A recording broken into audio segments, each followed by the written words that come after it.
সবটা শুনে কাটিয়ার ছোটবেলার ভুলে যাওয়া সমস্ত স্মৃতি মনে পড়ে। সে বুঝতে পারে এজেন্ট 47 তাকে সমস্ত গ্যাংদের থেকে রক্ষা করতেই এসেছে। যাই হোক, এখন তাদের পরবর্তী মিশন হলো সায়েন্টিস্ট পিটারকে খুঁজে বের করে তাকে প্রোটেক্ট করা। দুজনে যখন সেখান থেকে বের হতেই যাবে, তখনই সেখানে ভারী ভারী ওয়েপেন সাজিয়ে সিন্ডিকেট কোম্পানির স্পেশাল ফোর্সের অনেকগুলো আর্মি তাদের ঘেরাও করে। এজেন্ট 47 তখন সেখানে বিভিন্ন রকম ট্র্যাপ সেট করতে শুরু করে, কারণ এই আর্মিগুলা খুবই ডেঞ্জারাস। তাদের সাথে টেকনিক্যালি খেলতে হবে। আর্মিগুলা যখন এজেন্ট 47কে খুঁজছিল, উল্টো সে তাদের পিছনে এসে দাঁড়ায়। এরপর কিছু বুঝে ওঠার আগেই তাদের ওয়েপেন কেড়ে নিয়ে দুজনকে টপাটপ খেয়ে দেয়। শব্দ শুনে আরেকজন আর্মি সেখানে আসলে একটি গ্রাইন্ডার মেশিনের মধ্যে ফেলে তাকে ভর্তা বানিয়ে দেয়। এরপর সে কাটিয়াকে নিয়ে ধীরে ধীরে সামনের দিকে এগোতে থাকে। তাদের খুঁজতে খুঁজতে বাকি আর্মিরাও সেখানে এসে পড়ে। এজেন্ট তখন একটি ইলেকট্রিক ড্রিল মেশিন দিয়ে এক একজন আর্মির মাথা ফুটো করতে শুরু করে।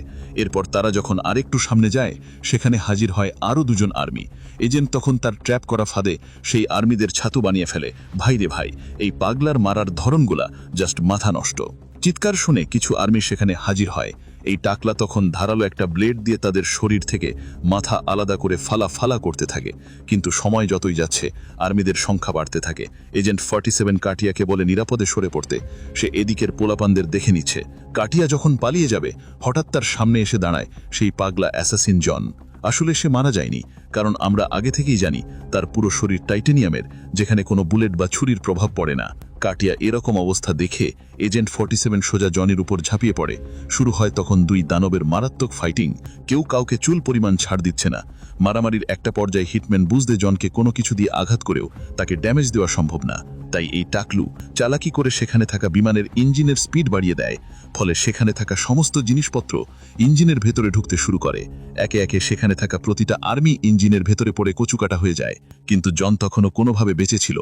এদিকে এতগুলো মানুষ ইঞ্জিনের মধ্যে থাকায় ইঞ্জিন ব্লাস্ট হয়ে পুরো এরিয়াতে বিশাল এক বিস্ফোরণ ঘটে। এই সুযোগে এজেন্ট 47 কাটিয়াকে নিয়ে পালিয়ে যায়। এরপর সিন পরিবর্তন হলে আমরা কাটিয়া ও এজেন্ট 47কে অস্ট্রেলিয়ার সিডনি এয়ারপোর্টে দেখতে পাই। এজেন্ট 47 তখন জানায় এখানে সিন্ডিকেট কোম্পানির অসংখ্য চালাপালা আছে, তাই আমাদের সমস্ত সিসিটিভি ক্যামেরাকে ফাঁকি দিয়ে বের হতে হবে। কথা মতো এজেন্ট 47 পাইলটদের ড্রেস পরে আরামসে বের হতে থাকে। অন্যদিকে কাটিয়া উল্টো রাস্তা ধরে এয়ারপোর্টের বাইরে যাওয়ার চেষ্টা করে, কিন্তু শেষ মুহূর্তে একটি ক্যামেরা কাটিয়াকে ডিটেক্ট করে ফেলে। তবে কোনোভাবে তারা সেখান থেকে পালিয়ে নিজেদের ডেরায় আসতে সক্ষম হয়।